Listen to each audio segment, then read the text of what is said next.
마태복음 5장 27절부터 나갑니다. 거기 보면 이제 지난주에 모세율법하고 산상순 해용율법 비교하는 것까지 했는데 화나는 것까지 공부했거든요. 네. 자, 오늘은 그 뒷부분부터 공부합니다. 여기는 이제 모세율법.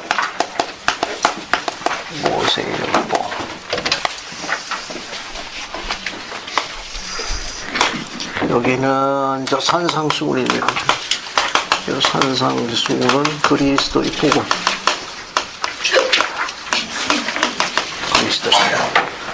이게 모세율법 하면 이제 어느 왕국 기준으로 만들어 있습니까? 다레 왕국을 기준하는 거예요. 그 다음에 그리스 복음은 해외 왕국을 기준으로. 지금 산상수훈 2부입니다, 지금. 산상수.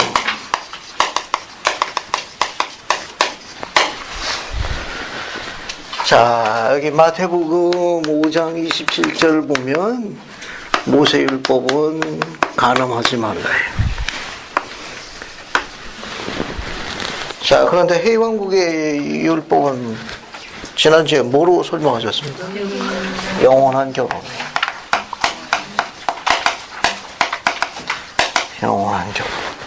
영원한 결혼의 주요 원리를 주님께서 가르친 기록이 있습니다. 점수를 주는 게 영원한 결혼이고 가늠하지 말라는 음욕조차 품지 말라라고 프린트에 써있는. 아, 그러네. 맞네. 지금 착각을 했다. 네. 신님 잘 이야기했어요. 네. 이혼증서 관련 있는 이혼증서하고 거네. 영원한 결혼하고 저런. 그래. 내가 보니까 신자면이 흥분할 만하네 오늘. 이거는 이제 이혼증서 관련 있는 거예요. 네. 자, 해외왕국의 율법은 28절에 나와 있는데, 그렇죠. 음욕조차 품지 말라. 죄송합니다. 이렇게 자꾸 열받게 해드려가지고. 음욕조차 품지 말라. 여기까지는 크게 문제가 없습니다. 예, 크게 문제가 없는데, 29절하고 30절이 해석이 약간 분분한 기절이 29, 30절이에요. 거기 마태복음 5장 29, 30절입니다. 지금 하시는 말씀은 상당히 부드럽게 우리들에게 좋은 동기부여 준 말씀으로 나와 있어요. 간음하지 말라. 너 이렇게 들었지만 내가 원하는 것은 아예 음욕조차 품지 말거라. 그것이 아예 너희 마음에 들어가지 않도록 해라. 예, 이렇게 이야기했는데,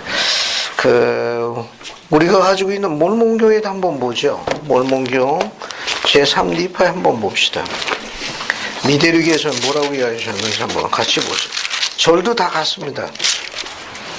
절도 다 같아요. 봤습니까? 네. 거기 27, 28줄 같이 보세요. 이거 두 개는 우리 성경하고 같아요. 거기 보면 보라 옛적 사람들이 기록하기를 간음하지 말라 하였도다. 그러나 내가 너에게로는 여자를 보고 음욕을 품는 자마다 이미 그의 마음에 간음을 범하였느니라. 내가 음욕조차 품지 마라. 근데 이 29, 30절이 성경하고 달라요. 성경의 29, 30절이 빠져버리고 몰몬교회는 29, 30절이 대신 들어가 몇 있습니다. 장이에요? 지금 제3리파이. 12장이요? 자, 제3리파이 12장. 29, 30절 말이에요. 그러니까 마태복음 5장 29, 30절에 있는 이 내용이 삭제되고 몰몬교회는 제3리파의 12장 29, 30절은 몰몬교회에 나와 있는 내용이 훨씬 더 정확한 내용이에요. 이게 무슨 말인가 하면은 이 성경의 가르침은 산상수훈, 성경상의 가르침은 간음하지 말라, 음욕조차 품지 말라 이렇게 얘기하다가 뒤에 29, 30절 나가게 되면은 산상수훈이 해외왕국의 가르침에도 불구하고 성경에 나와 있는 29, 30절은 내용이 상당히 좀 거칠고 과격한 표현이 들어가 있어요. 그냥 학자들의 견해가 분분합니다. 왜냐하면 잘 나가시다가 29절 한번 보세요. 만일 내 오른눈이 너를 실족케 하거든. 뭐라고 그랬습니까? 안 보고 눈 감으면 되지. 근데 뭐라고 되어 있어요? 빼버려라. 빼어내버려라. 내 백체 중 하나가 없어지고 온몸이 지옥에 던져오지 않는 것이 유익하며, 그 다음에 30절은 또한 만일 내 오른손이 너를 실족해 하거든 안 쓰면 되지. 뭐라고 그랬습니까? 찍어내버려라. 그죠? 즉, 내 백체 중 하나가 없어지고 온몸이 지옥에 던져오지 않는 것이 유익하니라. 그래서 학자들의 이 견해가 분분한 겁니다. 아니, 산상수훈의 이 아름다운 가르침을 연구하는 학자들이 주님께서 상당히 표준이 높은 고결한 가르침을 하시다가 왜 갑자기 여기서 오른쪽 눈을 빼버려라. 그 손을 뭡니까? 찍어내버려라. 어떻게 이렇게 거칠고 과격한 표현을 썼느냐. 이 해석이 분분해요. 하지만 미대륙에서 부활하신 주님이 가르친 몰몬경은 아예 이 내용이 없어요. 아예 이 내용이 없고 몰몬경에 대신 뭐가 들어가 있는가 하면은 거기 한번 보세요. 거기 29, 30절 보면 보라 내가 너에게 계명을 주노니 이러한 것이 하나도 뒤에 뭐라고 되어 있습니까? 너희 마음에 들어가지 못하게 하라. 아니 그런 생각 틈이 주지 마라. 그러니까 한치도 그런 생각이 너에게 들어가지 못하게 하라. 30절은 또 뭐라고 했습니까? 이러한 것들을 음욕 같은 것들을 뭐하고 거절하고 그 다음에 너희 십자가를 지는 것이 지옥에 던져지보다 나음이니라 하시더라. 그러니까 몰몬교의 가르침이 훨씬 더 선명한 거예요. 몰몬교의 가르치면 그런 것이 너희 마음에 들어가지 못하도록 틈을 주지 마라. 그러니까 마음에 그런 것이 들어가지 못하도록 해라. 그 다음에 또 뭐라고 했습니까?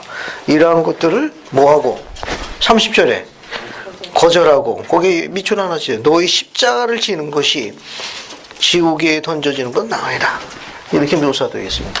몰몬경에는 여기 보면 아예 마음에 들어가지 못하게 하라. 마음에 스며들지 못하게 하라. 못하게 하라. 그 다음에 30절에 뭐라고 되어 있습니까? 30절에 거절하고 그 다음에 너희 십자가를 지라.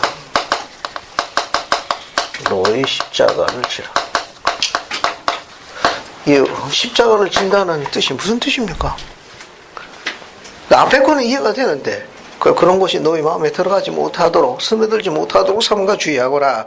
거기까지 문제가 없는데 십자가를 진다는 게 너의 십자가, 너희 십자가, 내 십자가를 지고 가거라. 그럼 어느 경우에 사용하는 용법입니까? 이 십자가를 지고 한다는 건 어떤 경우에 사용하는 용법이죠? 언제 이런 용어를 많이 씁니까? 내 십자가를 지고 가라. 설명을 하고 싶으십니까?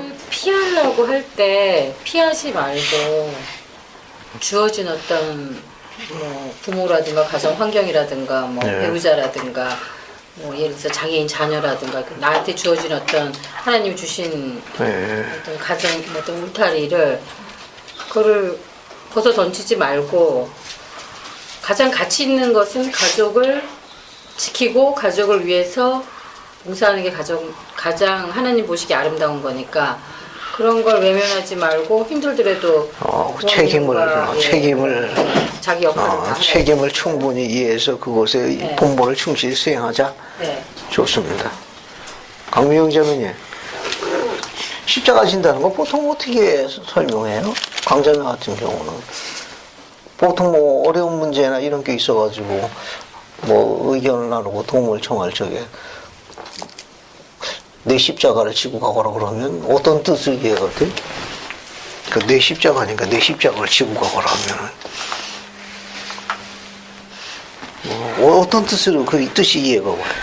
방수인 자매한테 도움을 청할 수 있으면 방자매님 도와주고 알아서 하라는 거 봐요. 우리 아까 말씀하신 것처럼 책임. 정상호 교육자는 어떤 이미지가 떠오르는 그런 너희 십자가를 지고 가라. 저희가 말씀한 건데요. 경건하지 않은 모든 것을 거부하고 우리의 능력과 생각과 힘을 다해 하나님을 사랑하고 그분의 계명을 지키는 것이 충실하게. 감사합니다. 거의 뜻이 좀 거의 다 설명이 됐는데 조셉 스미스의 영감역 번역에 보게 되면 설명을 풀어놨습니다. 십자가를 진다는 건 어떤 걸 주님께서 요구하시는지 우리가 갖고 있는 이 경전 안에서 뒤에 보게 되면 조셉 스미스의 역이 나와요. 조셉 스미스의 역 마태복음 16장을 찾아요. 16장 25에서 26절 뭐 보고 넘어갈게요. 그래서 뒤에서 한번 읽어보겠습니다. 그래서 한번 읽어봅시다. 뒤에 보세요, 여러분. 뒤에 보면 나옵니다. 우리 경전에서 뒤에 보면 조셉 스미스의 여기 나와요. 거기 마태복음 16장 그러니까 321쪽에 보면 나옵니다. 찾았어요? 네. 301쪽. 연수영 재님 찾았습니까? 네. 한번 읽어봐요, 그냥. 24절입니다. 이게 마태복음 16장 25, 26절. 누구든지 제 목숨을 구원하고자 하면 잃을 것이요 누구든지 나를 위하여 제 목숨을 잃으면 찾으리라. 잠깐. 320, 아니, 이거 잘못 찾았다.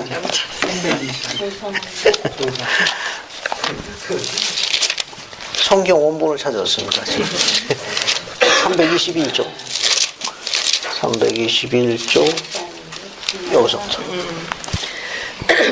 그때 예수께서 자기 제자들에게 이르시되 누구든지 나를 따라오려거든 자기를 부인하고 자기 십자가를 지고 나를 따를 것이니라.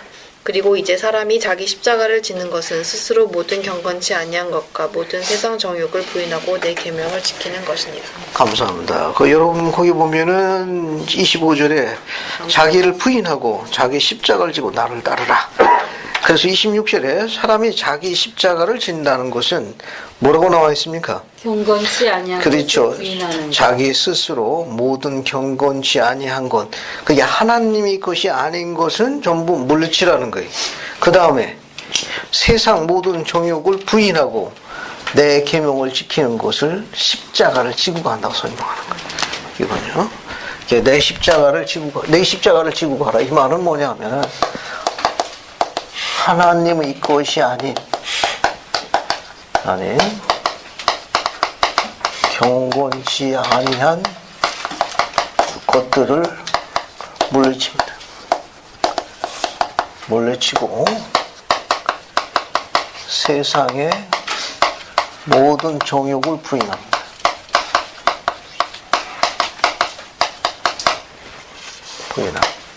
그 다음에 주님의 계명을 지키는 것.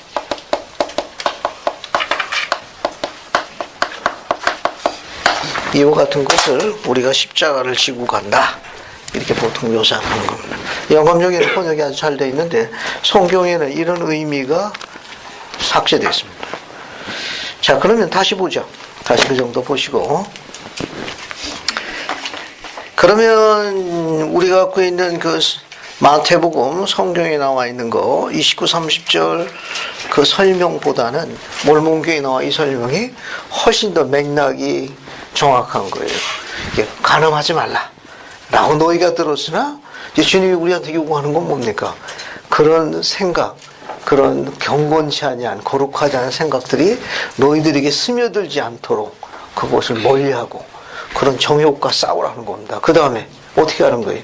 주님의 계명을 부지런히 지키거라. 이렇게 가르친 가르침이 훨씬 더 성경 가르침과는 일치하는 거예요. 그래서 학자들의 견해는 그러면 왜 이 메시지가 오른손을 빼버려라.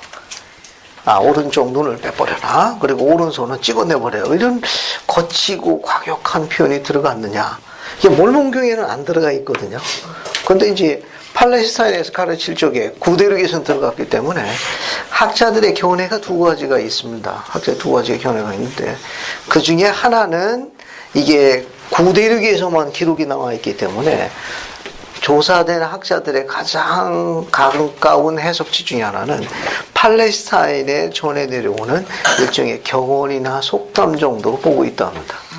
격언이나 속담. 그 당시에 그 속담이나 격언은 뭐냐면은 이 오른손 혹은 오른쪽 눈, 이게 전부 다 내 몸의 신체 일부 아니에요. 네. 그죠? 네. 그 오른쪽 눈, 오른쪽 손, 내 몸의 신체 일부이기 때문에 영생이라는 길을 갈 적에 오른쪽 눈과 같은, 오른쪽 손과 같은 가족, 가까운 친족, 친구들이 때로는 걸림돌이 될 수가 있다는 겁니다.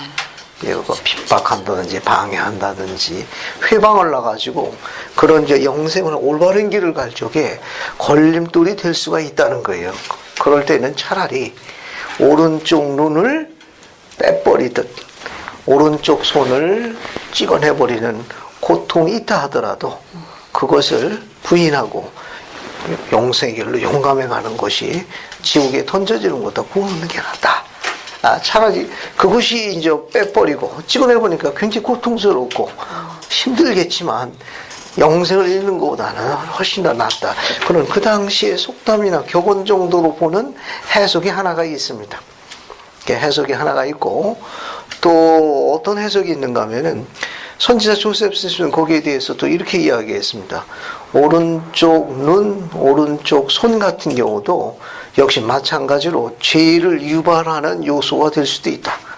그러니까 그 팔레스타인 격언처럼 그런 친족이나 가족이나 친구가 즉 영생의 길로 벗어나는 우를 범해서 죄를 짓도록 하는 그런 케이스가 될 수도 있다라고 거의 가까운 의미로 설명할 수도 있어요. 왜냐하면 그 오른쪽 눈, 오른쪽 손이 가족, 친지, 부모, 조상을 다 설명하고 있기 때문에 때로는 조상들은 잘못된 가르침이나 전통이 자녀들이 영생의 길로 가는 걸 뭐 할 수 있다?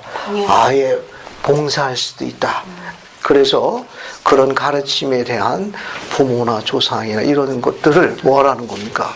그걸 멀리 한다는 건 마치 오른쪽 눈을 빼버리는 것처럼 오른쪽 손을 잘라내는 것처럼 고통과 아픔이 있지만 그것에 구원을 잃는 것보다는 훨씬 더 낫다. 이런 의미로 선지자가 또 설명하기도 있어요. 어쨌든 뭐 이 두 설명 중에는 어떤 의미로 적용될지 간에 아마 팔레스타인에 국한된 가르침으로 제한된 것만은 견해가 일치하고 있습니다. 그것보다는 우리는 이제 몰몬경의 가르침을 기준하기 때문에 이쪽 가르침이 훨씬 더 가까운 곳을 보고 있다는 거예요. 그래서 참조로 그렇게 하나 두시고요. 지난주에 유인물을 나눠준 거 보면 그거 잠시 적어놓은 게 있습니다. 지난주 유인물에 어디를 보시는가 하면은 5-11 한번 보세요. 5-11 지난주 유인물에 있습니다. 여기 5-11 최민영 이거 한번 보고 여기 몰몬경에 인용된 부분에는 몰몬경에 인용된 부분에는 마태복음 5장 29절 30절의 내용이 완전히 빠져있다. 즉 신약 성경의 이 구절들은 상징적인 경고를 담고 있는 것으로 알려져 있다. 팔레스타인 당시의 속담으로 사용되는 경우에는 눈과 손이 가족이나 가까운 친족, 친구를 나타낸다고 한다. 즉 구원의 올바른 길로 나아갈 때 회방이나 걸림돌이 되어 구원의 길을 막는 가족이나 친족, 친구 등을 포기하지 않음으로써 영생의 길에서 떨어져 나갈 수 있음을 경고하는 의미로 알려져 있다. 선지자 조셉 스미스 또한 같은 맥락에서 눈과 손은 죄를 나타낸다고 가르쳤다. 결국 조상들의 잘못된 전통이나 가르침이 후손들을 죄로 인도할 수 있음을 알 수 있다. 감사합니다. 이런 정도의 해석으로만 주어져 있고 가장 정확한 뜻은 몰몬경이 제일 정확한 뜻이에요. 그런 것이 너희 마음에 스며들지 못하게 하고 너희는 내 십자가를 지고 나를 따르라. 그것이 훨씬 더 정확한 해석으로 봅니다. 자, 그 다음에 이제 아까 신자매님이 흥분하셨던 가르침이 31절이에요. 죄송합니다. 예, 노화 현상이 이러다 보니까 왔다 갔다 할 때가 있어요. 마태복음 5장 31절 보면은 여기 보면은 이혼 증서를 주라. 이혼 증서를 주라. 그래서 이혼에 대한 가르침이 나와 있습니다. 그러나 주님의 가르침은 조금 달라요. 주님의 가르침은 조금 다른데 주님은 영원한 결혼에 대해서 가르쳤습니다. 영원한 결혼의 주요 원리를 가르쳤어요. 근데 이 성구도 약간의 그 의견의 분분함을 나는 대표적인 성구가 32절입니다. 뭐라고 되어 있는가 하면은 내가 너희 결혼에 누구든지 음행한 연고 없이 아내를 버리면 이는 저로 간음하게 하며 또 누구든지 버린 여자에게 장가드는 자도 간음함이라. 이 해석 때문에 약간 의견이 좀 어렵습니다. 왜냐면은 여기 아내가 이제 이혼을 한 거예요. 그러면 이혼한 여자에게 장가를 가면 그것도 간음이라고 좀 되어 있어가지고 이게 어떻게 된 거냐. 그런 이제 의견의 의문점을 낳는 성구 중에 하나이기도 합니다. 여기 보면 앞에 보면 이 아내를 버리려면 이혼 증서를 주라 라고 되어 있는데 32절은 그래서 이혼을 한 거예요. 그 여자가. 그럼 그 여자에게 이혼 증서를 준 건 원래는 재혼할 수 있도록 주는 건데 그 이혼한 여자에게 장가드는 남자는 가늠한 것 같다고 이렇게 좀 기록이 되어 있습니다. 그래서 이게 모세율법 보게 되면은 안 그렇거든요. 신명기 24장 1절 한번 보세요. 그러니까 논란을 불러일으킨 성구 중에 하나가 마태복음 5장 32절입니다. 신명기 24장 1절 보세요. 신명기 24장 1절. 신명기 24장 1절 보세요. 찾았습니까? 찾았어요? 신명기 24장 1절. 여기자면요, 한번 찾아서 읽어보세요. 신명기 24장 1절입니다. 한번 읽어보세요. 사람이 아내를 맞이하여 데려온 후에 그에게 수치되는 일이 있음을 발견하고 그를 기뻐하지 아니하면 이혼 증서를 써서 그의 손에 주고 그를 자기 집에서 내보낼 것이요. 그 다음에 2절도 한번 읽어보세요. 그 여자는 그의 집에서 나가서 다른 사람의 아내가 되려니와. 감사합니다. 이게 이혼의 필요성을 모세가 인정한 거거든요. 어떤 상황에서는 이혼할 수도 있다. 그럼 왜 그렇게 증서를 주냐? 그 여인에게 다시 결혼할 수 있는 기회를 주기 위함인데, 그런데 우리가 갖고 있는 산상수훈 가르침 다시 보세요. 여기서 의견의 분분함을 낸 게 뭐냐면은 그래서 이혼한 겁니다. 그런데 32절에 보면은 맨 마지막 절에 누구든지 버린 여자에게, 이혼한 여자에게 장가드는 남자는 간음합니다. 이렇게 묘사가 되어 있어요. 이게 어떻게 된 겁니까? 아니, 필요한 경우에는 이혼할 수 있어서도 돼 있고 재혼하도록 기회를 줬는데, 근데 여기는 또 이혼한 여자에게 결혼하면 요 문구만 보면 그래. 야, 성공만 보면. 그러니까 마태복음 5장 32절 문장만 보면은 마치 이혼한 여자에게 결혼하게 되면 간음을 범하는 것쯤 돼 있어가지고 혼란을 주고 있는 성구입니다. 왜 그렇게 혼란을 일으키게 돼 있죠? 이 성구가 어떤 배경 때문에 이렇게 된 겁니까? 그걸 돕기 위해서 유인물을 하나 만들어 봤습니다. 뭘 보시는가 하면은 여기 5-12를 보세요. 5-12. 자, 그럼 왜 그렇게 혼란을 일으켰느냐? 5-12 한번 봅시다. 봤습니까? 자, 거기 보면은 남자에게서 버림을 받은 여자가 다시 재혼할 수 있도록 모세율법에서는 이혼 증서를 주라고 되어 있다. 따라서 본래 이 법은 여자를 보호하기 위해 마련된 것이었으나 유대인들이 이것을 남용했던 것이다. 예수님 또한 결혼 계약 당사자 중 한 사람이 부부의 신의를 버리고 부정을 저질러서, 이게 부정이라는 건 음행을 이야기하는 거예요. 음행을 저질러서 결혼 계약의 본질을 파괴했을 경우가 아닌 한 다른 이유로 여자를 버리면 안 된다. 이혼할 수 없다고 가르친 겁니다. 원래는 이런 그런 일인데 여기 보면 수치스러운 일이 발견되거든 이혼 증서를 써줘서 버려도 좋다, 이혼해도 좋다, 이런 필요성을 얘기할 때 이 수치스러운 영문이 unclean이 있습니다. 즉 뭐냐면 깨끗하지 않음, 부정함, 그런 뜻을 갖고 있습니다. 그러니까 이 뜻은 이게 정확하게 음행이라고 안 돼 있고 정결하지 않음, 깨끗하지 않음, 부적절함, 이런 뜻으로 모세가 이야기한 걸 그걸 랍비들이 확대 해석을 했습니다. 확대 해석을 해가지고 원래 주님의 의도는 부부의 결혼 서약을 어겼을 경우만, 그럴 경우만 그 여자를 내쳐라, 원래는 이런 뜻이었는데 그 뜻을 확대 해석해가지고 여인들을 마구 상처를 줬습니다. 그러니까 주님의 가르침은 뭐냐면, 예를 들어서 저 갑돌이하고, 여기 갑돌이가 있어요. 갑돌이하고 갑순이가 결혼했습니다. 알겠어요?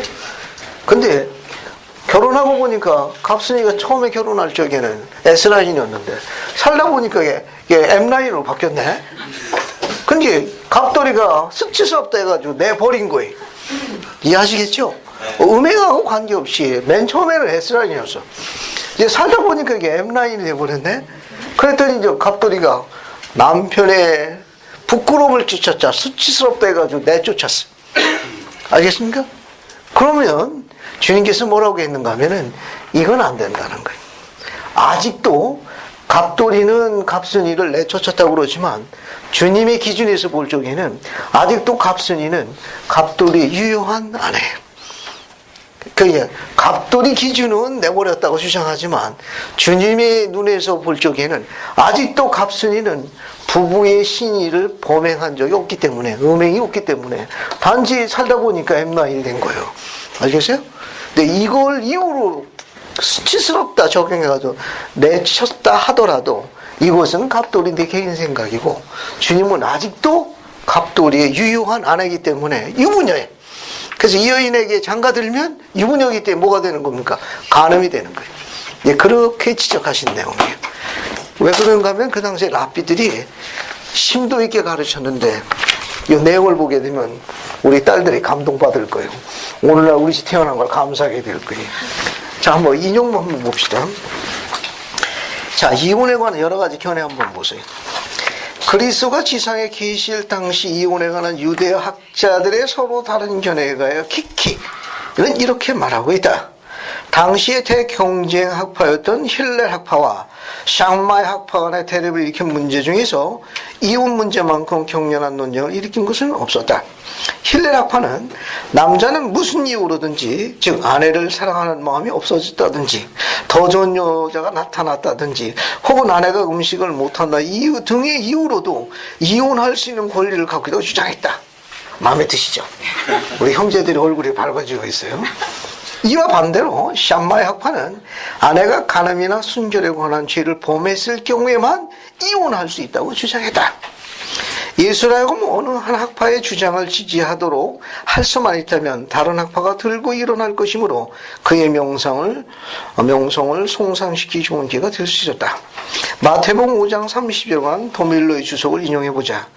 랍비 아기바 힐렐 학파는 이렇게 말하고 있다. 남자가 아내보다 더 예쁜 여자를 보면 아내를 버릴 수 있다. 왜냐하면 이른바 그 아내는 남자의 마음에 들지 않기 때문이다. 해석이 마음에 들죠. 뒤에 힐렐 학파는 이렇게 주장했다.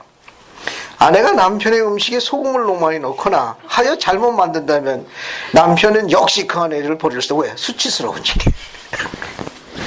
뒤에 보면 반면 랍비 요가나 샴마이 학파는 이렇게 말하고 있다. 아내를 버리는 건 가증한 일이다. 양학파는 이혼한 여자와 다시 결합할 수 없다면 의견을 일치하고 있다. 그건 자기들이 그렇게 정한 거예요. 라피 가나니아는 이렇게 말했다. 하나님께서 이스라엘인들 외에는 이혼을 허락하지 않는다. 다시 말해서 이렇게 말씀하신 것 같다. 나는 이스라엘 남자들에게 아내를 권리를 주었다. 그러나 이방인들은 이걸 주지 않았다. 이렇게 공식적으로 라피들이 가르쳤어요. 그러나 예수님께서는 이것은 이스라엘 남자의 특권이 아니라 불명예요 치우기지만 모세가 이혼을 허용할 필요가 있음을 아는 것에 불과하다고 반박하셨던 것이다. 원래 주님의 가르침은 그런 게 아니었습니다. 그런데 랍비도 이걸 확대 해석했어요. 그래서 주님께서 가르친 이 가르침을 조금 이해하시겠습니까? 이거는 누구든지 버린 여자에게 장가드는 자는 간음합니다. 이 말은 뭐냐면 부부의 신성한 결혼 서약을 여인이 어겼을 경우엔 그 경우를 제하고 여인을 버려서는 안 된다. 지금까지 너희들은 그 경우에 조금 전에 이야기한 대로 더 예쁜 여자 이렇게 결혼할 때보다 변해서 마음에 안 들게 몽땅 소금 많이 넣었다는 등 기타 등 별 이유로다가 부끄럽다 해석해서 아내를 내친 남자는 그것은 결코 용인할 수 없다. 아직도 그 여인들은 너희들의 아내의 유효한 권리가 지속되기 때문에 유부녀이므로 그런 여인에게 장가드는 건 가능한 것 같다. 이렇게 반박하셨던 겁니다. 해석은 이제 그렇게 이어지는 거예요. 그래서 그런 배경이 없이 읽게 되면은 약간의 혼란과 어려움을 주는 성구가 32절입니다. 그러나 주님의 원래 가르침은 태초부터, 창세기부터 영원한 결혼의 주요 원리를 가르쳤어요. 대표적인 게 어디 나와 있냐면 마태복음 16장 9절부터 보세요. 한번 봅시다. 마태복음 19장을 보세요. 16장, 19장을 보세요. 19장 4절부터 6절까지 보세요. 여기 마태복음 19장 4절부터 6절까지 보면은 우선 3절부터 한번 읽어보겠습니다. 3절부터 6절까지 보시면은 영원한 결혼 성약에 관한 주요 원리가 가르쳐져 있으니까 한번 읽어보도록 하죠. 그래서 한번 읽겠습니다. 그래서 3절 4절을 방수인 자매님 읽고 강미영 자매님은 5절 6절 한번 읽어봐요. 바리새인들이 예수께 나와 그를 시험하여 이르되 사람이 어떤 이유가 있으면 그 아내를 버리는 것이 옳으니까. 예수께서 대답하여 이르시되 사람을 지으시니가 본래 그들을 남자와 여자로 지으시고 말씀하시기를 그러므로 사람이 그 부모를 떠나서 아내에게 합하여 그 둘이 한 몸이 될지니라 하신 것을 읽지 못하였느니라.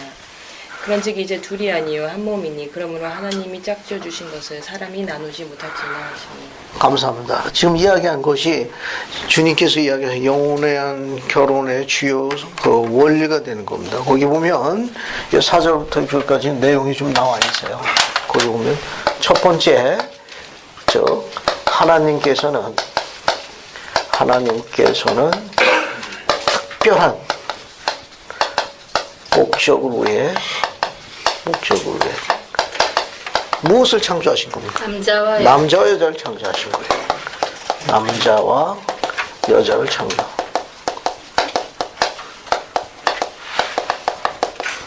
하나님께서 어떤 그 특별한 목적을 해가지고 남자와 여자 성별을 다른 두 개의 존재를 만드셨다는 거예요. 그러니까 남자와 여자를 창조했다는 거니까 이 말은 뭐냐면 바꿀 수 있다, 바꿀 수 없다. 없다. 바꿀 수 없는 거예요. 이거는 혹 이렇게 생각할 수도 있습니다. 내 다음 세에 태어날 때 나는 처자식을 보기 너무 힘들어.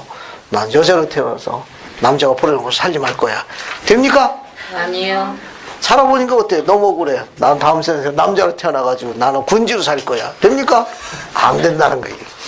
특별한 목적에 남자와 여자는 노래 가사처럼 남자는 원래 남자고 여자는 원래 여자예요. 바꿀 수 있는 게 아니라는 것이 계시로 주어져 있습니다. 이 내용이 어디에 나오죠? 남녀의 이 성별은 바꿀 수 있는 게 아니고 창세 이전부터 그렇게 계획되어 있다는 가르침이 어디 나옵니까? 가족서 논문에 나옵니다. 맞아. A형과에서도 못 바꿔요? 나 지금 뭘 생각이 안 나갖고 질문한 거예요? 끝난 다음에 이야기하도록. 자, 남자와 여자의 성은 선택사항이 아니에요. 알겠습니까? 이거는 가족 선언문을 보게 되면은 인간의 본질에 관계되는 부분부터 하나님께서 원래 그분께서 영원전부터 존재하는 것처럼 이 기본 원소가 존재했다는 것만 알려져 있지 현세 저희들에게는 닫혀져 있습니다. 고친 사람은 어떻게? 어떻게? 성전에서 고친 사람은 어떻게 하나님께서? 그건 이제 개인적으로 나중에 이야기합시다. 지금 이 질문하고 다른 내용이야. 오늘 유난히 흥분을 많이 하시는데 이제 심착해. 아니 그 사람이 생각이 나서. 이 기본 원리는 이 원소는 창조되거나 지음받지 않은 예지 원리와 같다고 계시되어 있어가지고 현재 필멸의 우리에게는 이런 창조에 관련되는 건 닫혀져 있습니다. 다만 계시로 그것이 하나님이 영원히 지으죠. 영원전부터 그분이 시작까지 없는 것처럼 이 부분의 예지 원리도 그렇게 알려져 있기 때문에 현재 우리 필멸의 인간들에게는 제한되어 있는 창조의 성역 부분이니까 아마 복천전 가게 되면 좀 더 자세하게 알려드리려 판단이 됩니다. 그러니까 남자 여자 그 어떤 특별한 목적으로 해서요. 특별한 목적으로 해서 남자 여자를 창조했습니다. 그게 바로 뭐냐? 두 번째. 그 특별한 목적이 그게 바로 뭐냐면 두 번째 누굽니까? 자녀들이 그 부모를 떠나 누구와 함께? 아내에게. 그렇죠. 그 반려자와 함께 새로운 가족을 구성해야 합니다. 새로운 가족을 형성해야 합니다. 그러니까 하나님의 특별한 목적은 즉 그 반려자와 함께 새로운 가족을 구성하기 위해서 남자와 여자를 별도로 창조한 거예요. 남자끼리 자녀를 구성할 수 있나요? 허락이 안 되는 거예요. 여자끼리 안 되는 거예요. 반드시 남자와 여자. 이게 결혼이라는 건 남자와 여자라는 특별한 목적으로 하나님 구원의 기본 계획인 가족을 구성하는 것이 전능자의 뜻입니다. 그래서 남자 여자 성별을 별도로 구분하는 것은 굉장히 아름다운 거예요. 그게 남자끼리 결혼 아니에요. 여자끼리도 결혼이 아니에요. 여기 계시는 가르침이 이렇게 주어져 있습니다. 그러니까 가족을 구성하기 위해서는 반드시 남자와 여자로 구성돼야 돼요. 그래서 자녀는 때가 되면 부모의 곁에 어떻게 됩니까? 떠나야 돼. 떠나가지고 뭘 찾아야 돼? 짝을 찾아야 돼. 알겠어요? 짝을 찾아가지고 새로운 그들의 가정을 형성해야 합니다. 이거는. 그래서 세 번째. 뭐라고 되어 있습니까? 세 번째. 그 남편은 어떻게 되어 있어요? 누구와? 아내와 지금 아내와 뭐 해야 됩니까? 합하여야 돼. 합하여. 그러니까 이 내용은 뭐냐면, 즉 영원한 결혼의 주요 원리도 하나만, 남편은 결혼하면 누구와 합하는 거예요? 아내. 회사 합하는 거예요? 취미 합하는 거예요? 아니요. 진학 진로 프로젝트 합하는 거예요. 다 후순위.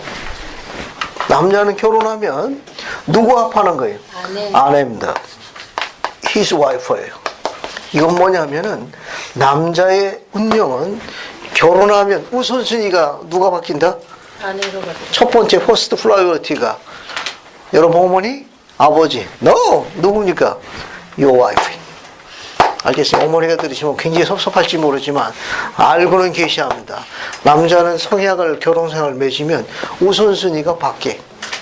그럼 우리 어머니는 누가 관리해야 됩니까? 그걸 우리 아버지가 관리해야 돼. 우리 아버지 책임이에요. 물론 그렇다고 진짜 섭섭하시지 말고 원리는 그게 분명한 거예요. 그러니까 남자는 결혼하면 그 생애 최고의 첫 번째 위치 우선순위는 아내가 되는 거예요.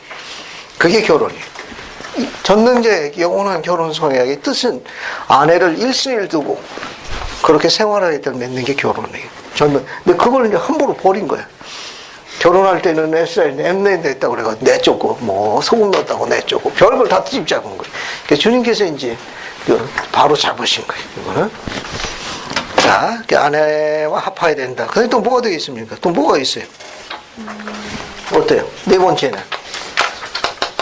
남편과 그 아내는 어떻게 되어 있습니까? 한 몸이 돼야 돼요.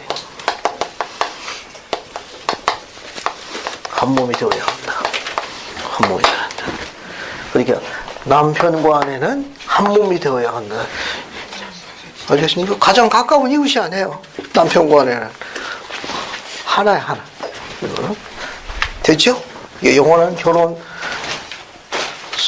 성약이란 주요 원리 중에 네 번째는 남편과 아내는 한 몸에 한 몸. 알겠어요? 남편이 아프면 기뻐하시면 안 됩니다. 아이고 그렇게 안 도와주더니 아이고 고소해. 흐뭇해 하시면 안 돼.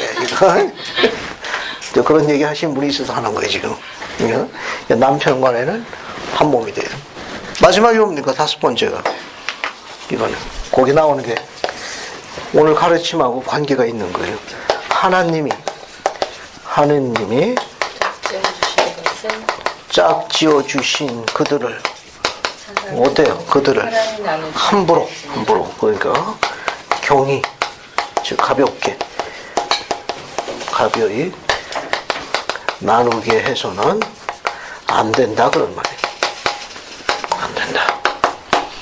하나님께서 맺어주신 것들을 너희들이 경히 다루어 그렇게 아내를 함부로 보내는 거는 기쁘지 않다. 이제 그런 가르침을 직접 이야기하신 거예요. 이번에.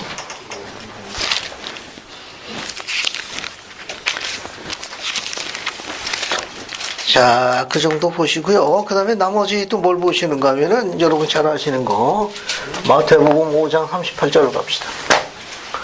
마태복음 5장 38절. 그거 하나 보기 전에 이거 맹세에 관한 것도 하나 볼게요. 맹세에 보게 되면 33절에 헛맹세하지 말라 그렇게 나왔죠? 모세율법은. 네. 근데 37절 보면은 너희 오직 너희 말은 옳다 네 나를 하라 이에서 지나는 건 악에서 쫓아난다. 이 말은 뭐냐면은 이 말은 헛된 맹세 그 당시에 그 이스라엘 백성들은 가진 맹세를 다 했다고 그래요. 별걸 다 걸고 맹세했답니다. 주님께서 이제 뭐라고 그러셨는가 하면 그런 헛된 맹세를 하지 말고 너희들 입에서 한 약속을 신실하게 지켜라. 약속을 잘 지키는 사람이 되라고 요구하신 것이 여기 산상수훈의 가르침이에요. 그냥 하늘과 땅, 돌, 바다 뭐 이런 거 갖고 맹세하지 말고 내가 입으로 한 말은 신실하고 충실하게 약속을 잘 지키는 게 옳다. 이런 가르침 정도로 이해하시면 돼요. 특히 약속을 잘 이행하는 기본 패턴이 뭐죠? 여러 가지 패턴이 있는데 내가 입으로 한 말을 신실하고 충실하게 지키고 있다라는 많은 패턴 중에 첫째 하는 패턴이 뭡니까? 약속한 걸 지키는 것 중에 하나. 기본 패턴. 성지 뭐 생각나는 거 없어? 약속 잘 지키고 신실하게 지키는 사람들 그 패턴 뭐 생각나는 거 없냐고. 그냥 생각나는 대로.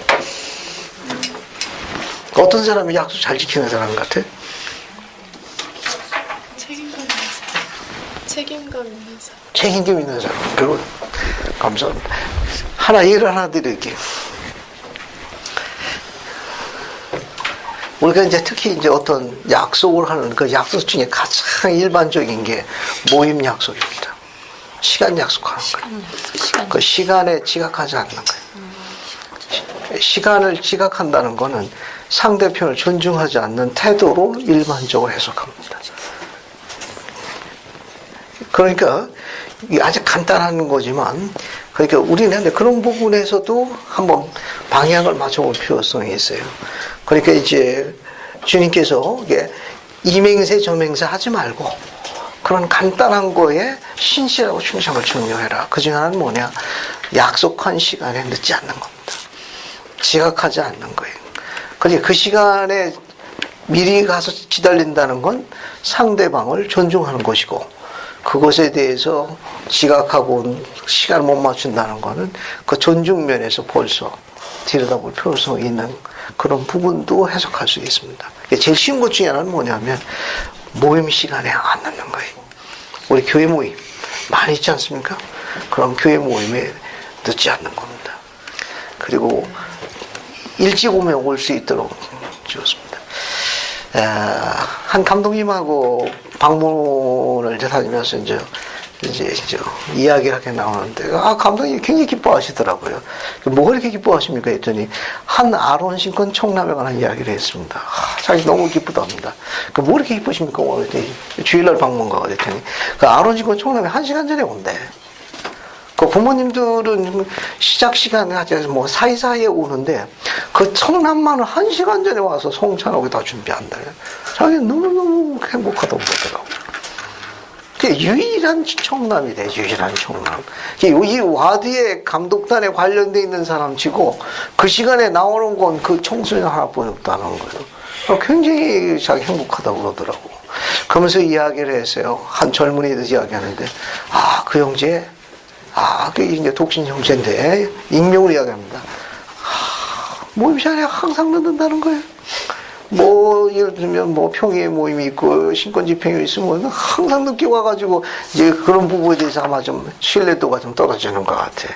그래서 이제 뭐 등록 관계에서 이제 명단 갖고 쭉 얘기하다 보니까 세미나리 등록, 대학부 등록 명단 갖고 다 물어보거든요. 왜 안 보이냐, 어떻게 됐냐, 뭐 도와줄 일 없냐, 이 디스커션 하다 보면 이 형제 시간 제때 오는 일이 없습니다. 감독님 처음 받아요, 처음 받아. 그러면서 그 청남 이야기라고, 이 청남은 1시간 전에 와요. 그러면서 이제 와드에 1시간 전에 오는 청남이 있고, 30분 전에 오는 회원이 있고, 15분 전에 오는 있고, 이름을 쭉 얘기하시더라고요.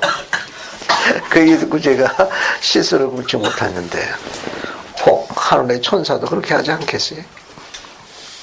우리가 판단하는 겁니다. 우리가 심판하는 거예요. 우리가 하늘을 존중하는 건 모임 시간에 늦지 않는 일입니다. 한번 목표를 한번 세워보십시오. 이거는. 그러니까 주님 말씀은 이맹세 저맹세에서 하늘에 대고 구하지 말고 모임 시간부터 내 사랑하는 분들하고 만나는 그런 약속 시간 할 적에 그것부터 잘해라 라는 가르침을 해석하면 훨씬 더 도움이 될 거예요.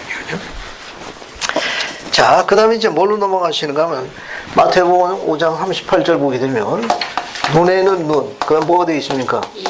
이에는 이, 이렇게 되어 있죠? 이건 모세율법입니다, 모세율법. 하지만, 주님이 가르치신 산상수훈의 그리스의 복음, 해왕과 율법은 뭐라고 되어 있습니까? 39, 40, 41절. 세 절만 묶어볼게요. 뭐라고 되어 있어요? 우선, 오른편 뺨을 뭐하면? 치거든. 어떻게 되어 있어요? 왼편을 돌려대고, 그죠? 그 다음에 또 뭐가 되어 있습니까? 속옷 달라고 그러면 뭐까지 주라고 그랬어요? 겉옷까지 주라고 그랬고, 그 다음에 뭐 되어 있습니까? 억지로 우리를 가고자 하면 뭐라고 되어 있어요? 심리를 공양하고.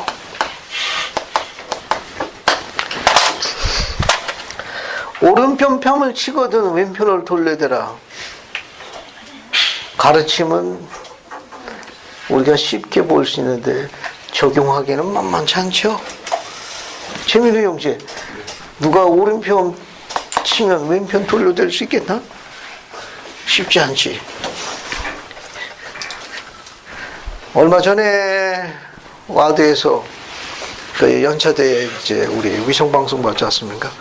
이제 뭐 주일날 세션이 얼마나 길어요. 아침부터 이제 계속 봐야 되니까.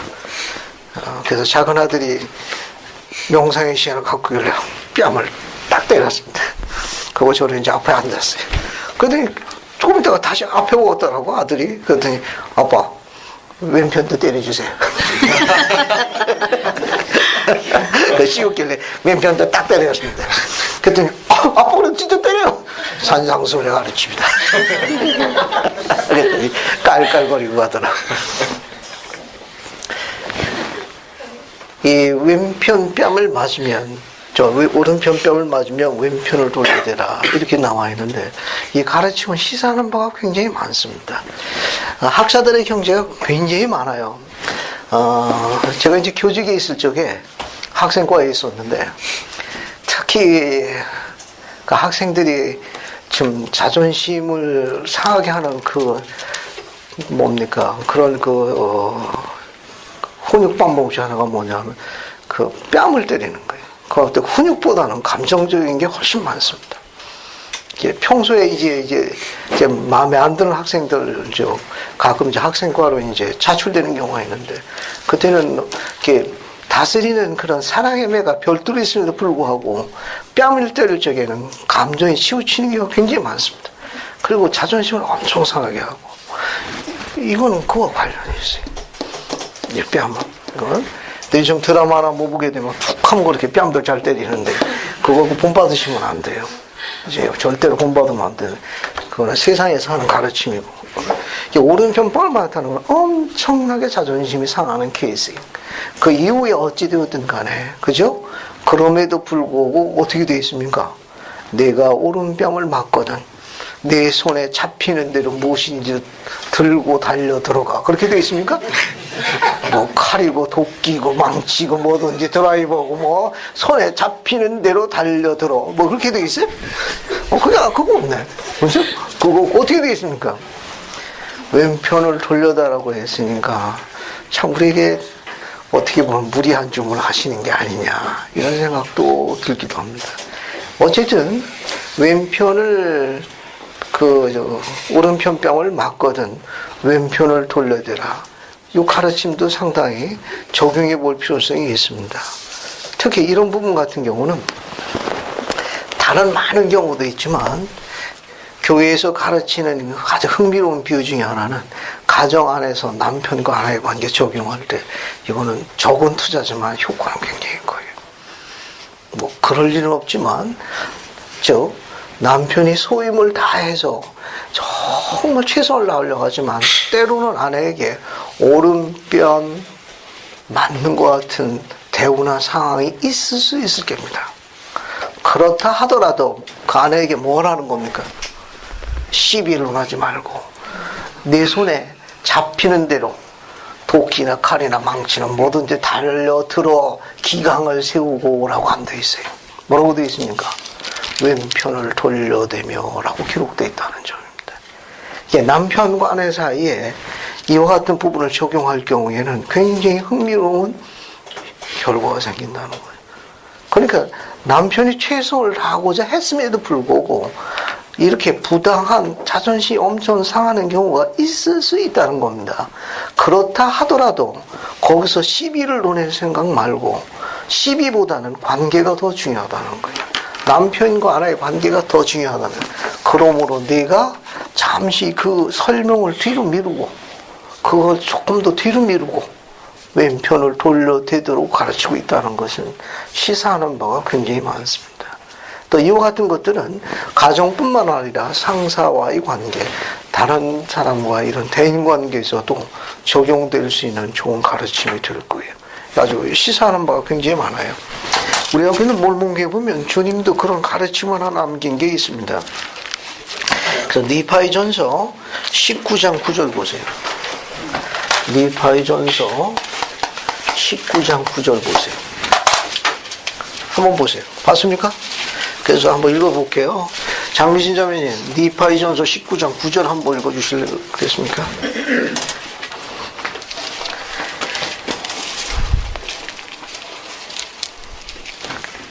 9절. 또 세상은 그들의 죄악으로 인하여 그를 아무것도 아닌 것으로 판단할 것이라. 그리하여 그들이 그를 채찍질하나 그는 이를 참으시며 그들이 그를 치나 그는 이를 참으시느니라.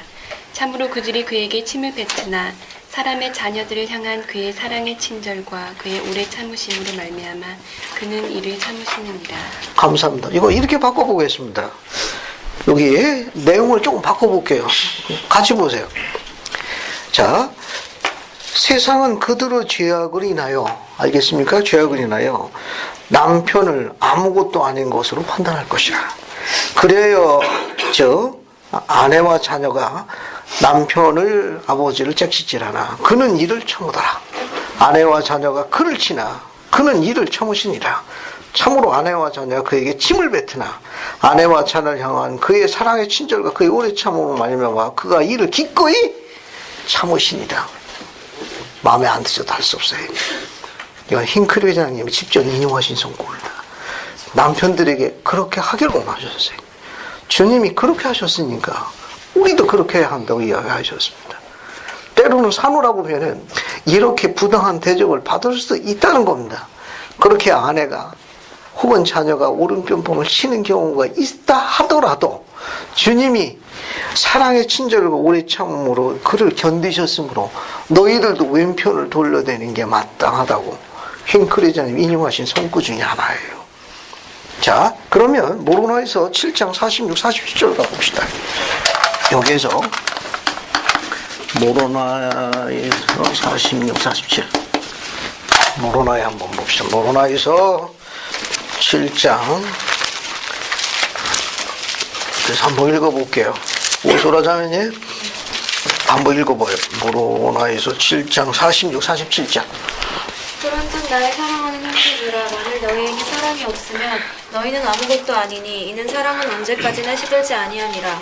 그런즉 모든 것 중에 으뜸이 되는 사랑을 붙들라. 이는 모든 것이 반드시 시들되 이 사랑은 그리스도의 순수한 사랑이라. 영원히 견딤이요 누구든지 마지막 날에 이를 지닌 것으로 드러나는 자는 잘 될 것임이니라. 감사합니다. 여러분 47절 보세요. 그리스도의 순수한 사랑의 특징이 뭡니까? 영원히 견디는 겁니다. 영원히 견디는다는 건 뭐냐? 온전히 참는 거라고 설명하셨어요. 그리스도의 순수한 사랑은 뭐냐? 온전히 참는 거랍니다. 온전히.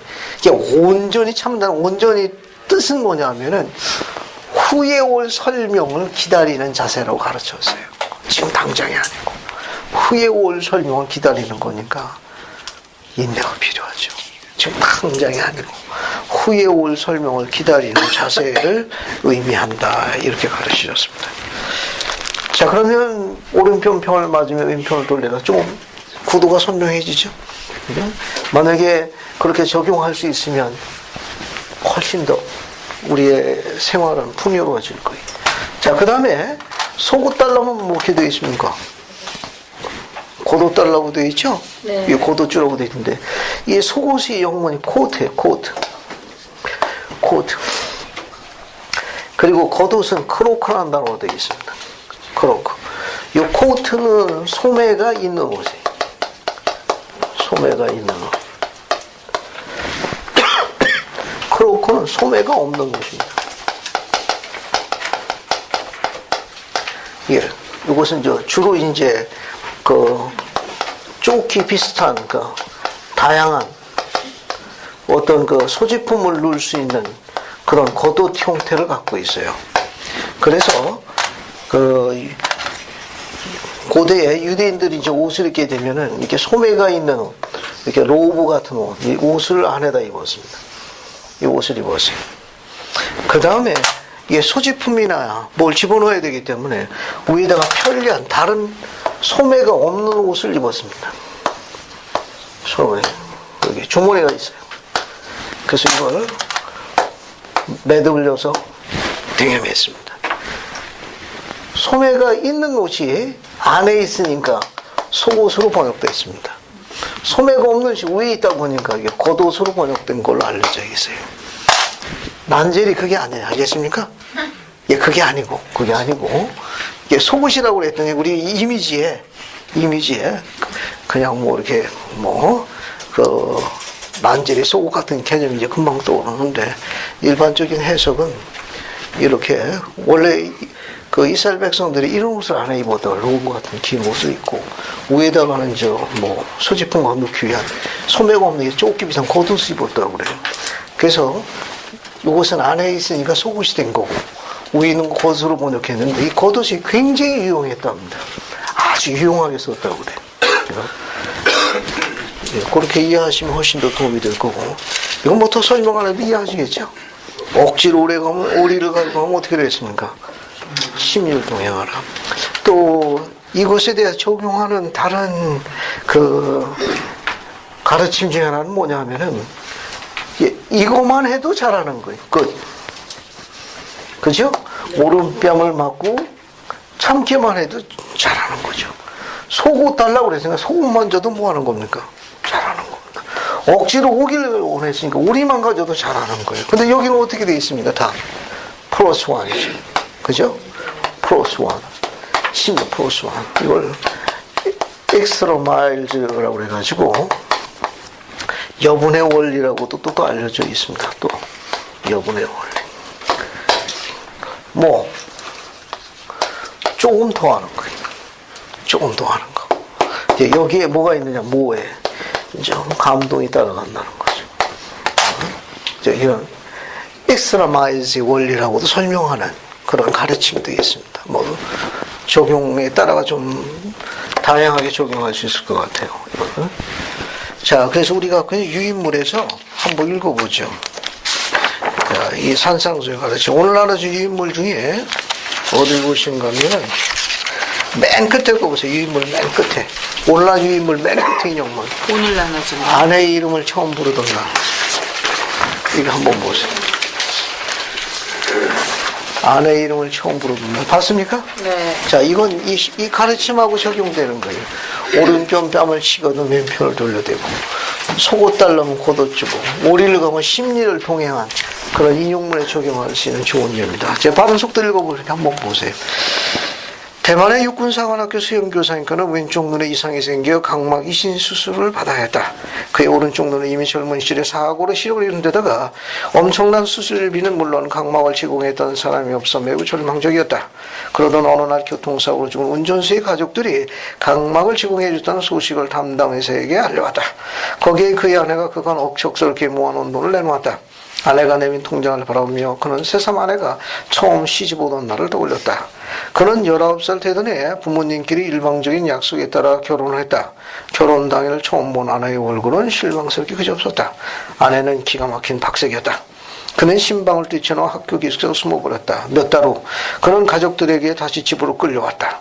어머니는 그를 앉혀놓고 조용히 말했다. 얘야, 며느라기가 박색이긴 해도 마음 하나는 어질더구나. 그 후 그는 두 눈을 질끈 감고 아내와 한 방에 들었다. 두 아이가 태어났지만 그는 여전히 아내를 부끄러워했다. 아내가 부지런히 돈을 모은 덕분에 생활은 나아졌고 딸아이는 교사로 아들은 군인으로 훌륭하게 잘 자랐다. 이때 그가 덜컥 장님이 되는 게 처해진 것이다. 수술을 받는 날까지 아내는 병원에 올 신도 하지 않았다.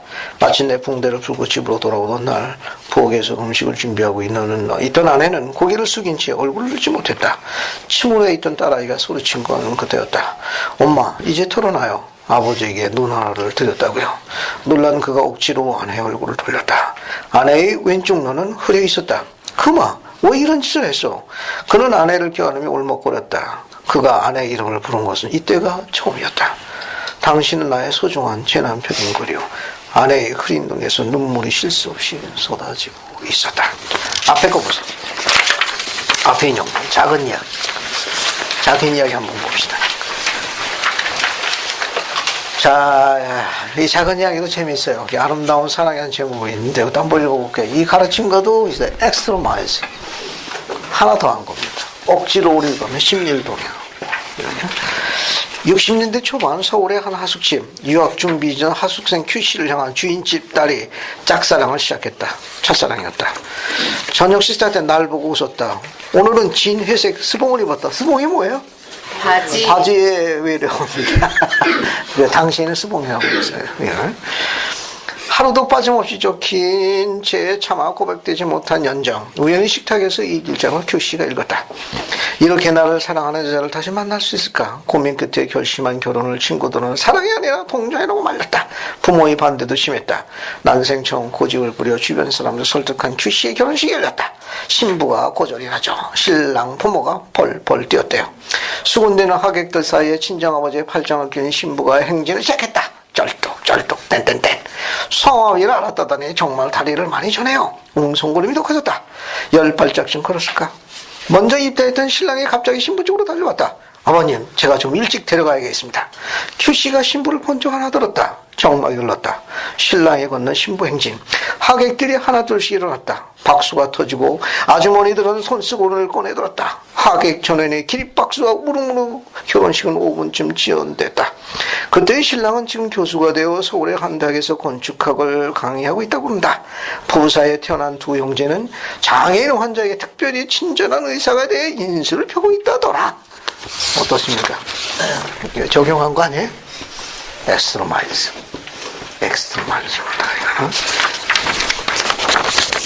자, 이제 다시 마태복음 5장 뒷부분으로 갑니다. 자, 이제 어딜 보시는가 하면은요, 이게 48절 보세요. 5장 48절. 봤습니까? 5장 48절 거기 보시면 뭐라고 나와 있는가 하면은 그러므로 하늘에 계신 너희 아버지의 온전하신 것 같이 너희도 뭐하라? 온전하라 이렇게 되어 있는데 그 옆에다가 제3리 12장 48절이라고 적으세요. 거기에다가 3리 12장 48절 보시고 적고 한번 봅시다. 뭐가 다른가? 뭐가 차이점이 하나 있어요.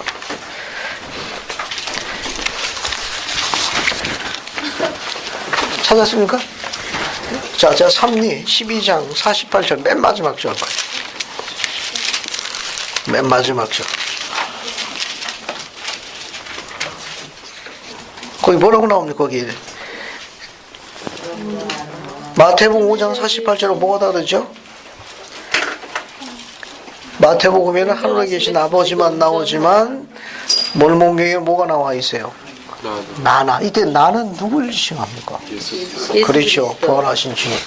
예, 그분이 온전케 되었다는 걸 묘사하는 대표적인 내용 중에 하나다. 그렇게 보시면 되겠어요. 자, 그 다음에 이제 6장으로 넘어갑니다. 6장은 여러분 쭉 읽어보시면 되고, 한 파트만 보시죠. 오늘은 어디를 보시는가 하면은, 자, 어디를 보시는가 하면은, 3절, 4절 보세요. 한번 읽어볼게요. 이것도 저기, 이성지 자매님, 마태복음 6장 3절, 4절 한번 읽어봐요. 내가 구제할 때 오른손이 하는 것을 왼손이 모르게 하여 내 구제함을 은밀하게 하라. 은밀한 중에 보시는 너희 아버지께 갚으시니라. 감사합니다. 우리가 어떤 구제할 적에, 도울 적에는 뭐라고 그랬습니까? 오른손이 하는 거 왼손에게 모르게 하라. 이렇게 그것을 주님께서 다 보고 계신다. 이런 가르침을 남겼어요. 참조로 이 성구 갖고 또 인용하는 또 결혼에 관한 그 재원사하는 그런 부분에 보게 되면 요 성구를 이용하고 재밌게 인용하는 경우도 있습니다. 그 남녀가 이제 그 결혼해서 구약에서 이렇게 서로 이제 데이트하지 않습니까? 그죠? 이제 그거 할 적에 여기 나와 있는 대로 오른손이 하는 거 왼손은 모르게 아주 은밀하게 진행해라 라고 결혼에 그런 데이트할 적에 그렇게 재원하는 그런 결혼 재원서도 있습니다. 오른손이 하는 거 왼손이 모르게라. 하여튼 의미 있게 적용해 볼 수 있는 부분도 있습니다. 자, 그 다음에 또 어딜 보시는가 하면은 기도에 관한 내용인데 5절부터 8절까지는 한 맥으로 연결됩니다. 그래서 한번 쭉 읽어보겠습니다. 이 내용도. 그래서 저기 한번 뒤로 가가지고 이미연 자매님 5절부터 6절까지 읽고 박자매님은 7절 8절 읽어주십시오. 또 너희가 기도할 때 외식하는 자와 같이 되지 말라. 저희는 사람에게 보이려고 회당과 큰 거리 여기에 서서 기도하기를 좋아하느니라. 내가 진실로 너희에게 이르노니 저희는 자기 상을 이미 받았느니라. 너는 기도할 때 내 골방에 들어가 문을 닫고 은밀한 중에 계신 내 아버지께 기도하라. 은밀한 중에 보시는 내 아버지께서 갚으시리라. 또 기도할 때 이방인과 같이 증언 구원하지 말라. 저희는 말을 많이 하여야 들으실 줄 생각하느니라. 그러므로 저희를 본받지 말고 구하기 전에 너희에게 있어야 할 것을 하나님 너희 아버지께서 아시느니라. 감사합니다. 이 기도에 관한 하나의 패턴인데 이거 잠시 설명하고 넘어갈게요. 여러분 거기 그 5절 보시게 되면 거기 두 번째 줄 보면은 너희는 사람에게 보이려고 회당과 큰 거리에 있어서 기도하기를 좋아하느니라. 내가 너희에게 이르노니 저희는 이미 자기 상을 이미 받았느니라. 너는 기도할 때 내 골방에다가 물론 은밀한 주신 내 아버지께 기도하라. 저 은밀한 중에 보신 내 아버지도 갚으시리라. 이렇게 나와 있죠. 네. 여기에 아주 몇 가지 이제 재미있게 들여다볼 필요성이 있는데 여러분 그 기도 가운데 여러분 유인물 오늘 가진 그 6-1을 한번 보세요. 기도에 관한 교훈 한번 봅시다. 봤습니까? 거기 보면 마태복음 6장 8절에 구하기 전에 너희에게 있어야 할 것을 하나님 너희 아버지께서 아시느니라 되어 있죠? 네. 거기 인용문이 하나 있습니다. 이게 기도에 관한 교훈인데 그 교훈 중에 몇 가지 하나 설명할 게 있습니다. 절 보세요. 자, 절 보세요. 인용문이 이렇게 정해요. 이거는 이제 기도가 많이 있어요. 예를 들면은 공식 기도도 있고 개인 기도도 있고 또 어떤 기도가 있습니까? 기도에 보면 우리가 이제 개인 기도도 있고 교회에서 하는 공식 기도도 있고 또 어떤 기도가 또 있습니까? 가족 기도도 있고 또 음식 축복 기도도 있고 그죠? 다양하게 있지 않습니까? 그렇죠. 성찬 축복 기도도 있고 우선 이 기본 맥을 설명해 드리게 되면은 조금 있다가 이제 주기도문과 열거해야 되는데 그 주기도문 보게 되면 하늘에 계신 뭐라고 되어 있습니까? 우리 아버지시여. 그죠? 그러니까 기도할 적에는 아들의 이름으로 아버지로 부르도록 되어 있는 게 태초의 가르침입니다. 기도의 형식이에요. 그러니까 우리가 기도할 적에는 아버지라는 이름을 사용하도록 권고받고 있습니다. 그러니까 하늘에 계신 우리 아버지, 아버지라는 호칭을 사용하도록 권고받고 있어요. 그러니까 기도 맨 처음 할 적에는 아들의 이름으로 아버지를 부르도록 가르침을 받고 있기 때문에 기도를 맨 앞에 할 적에는 하늘에 계신 우리 아버지 또 하늘에 계신 우리 아버지 이렇게 아버지를 부르시는 것이 기도의 패턴이에요. 주님이라고 부를 수 있다 없다? 없다. 주님이라고는 부르지 않습니다. 그러나 기도문 중에는 사용할 수 있어요.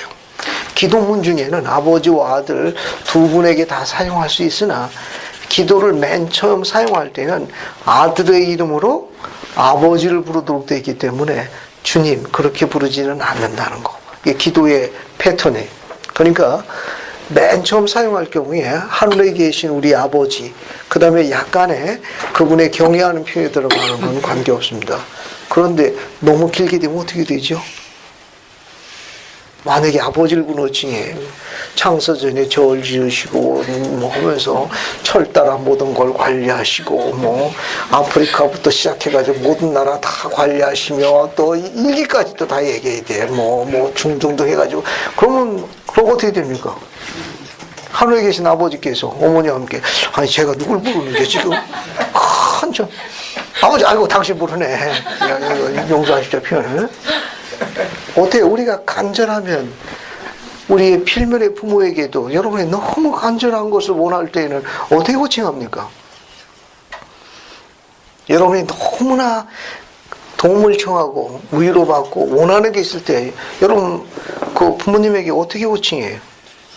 짧게. 그렇죠. 민준이 같은 경우도 마찬가지죠. 그죠?